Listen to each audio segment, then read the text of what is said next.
குழந்தைகளும் இஸ்லாமிய கல்வி என்று சொல்கின்ற பொழுது குழந்தையினுடைய முதல் ஆசான் தந்தை.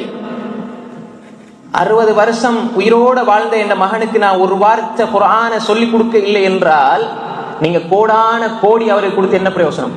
அந்த கோடான கோடியை தூக்கி வீசுவோம் மோத்திர நாளைக்கு மறுமையில. குர்ஆனை கொடுக்கவில்லை என்றால், மார்க்கத்தை கொடுக்கவில்லை என்றால் நீ எல்லாம் என்ன வாப்பா? இந்த உலகத்துல வேண்டாம் இனிக்கும் சகோதரர்களே, கோச்சுக்குவானா? உண்மையை தான் சொல்றேன்.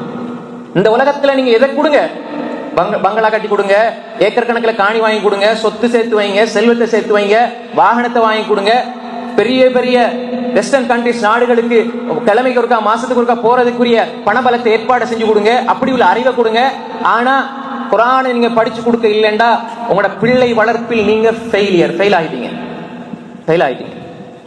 ஏன் அல்லாஹ்வுடைய கலாம உங்களோட மகனுக்கு சொல்லி கொடுக்க உங்களுக்கு முடிய இல்லை என்றால், பெருசா மீட்டிங் பெரிய பெரிய இது கான்ஃபரன்ஸ்ல நாங்க பேசுறோம், என்ற பிள்ளையை நான் இப்படி வளர்த்து பிரான்ஸ்ல எப்படி, யூகேல எப்படி, இங்க வச்சு இந்த லெவல்ல வச்சிருக்கிறேன் பாத்தீங்களா? பிள்ளை வளர்ப்புக்கு இவர் உதாரணம். அந்த பிள்ளை கூப்பிட்டு எப்படி உதவு செய்யறன்னு கேட்டால் தெரியாது, சூரா ஃபாத்தியா ஓதுன தெரியாது. இது கேடுகட்ட வளர்ப்பு, இது நல்ல வளர்ப்பு அல்ல.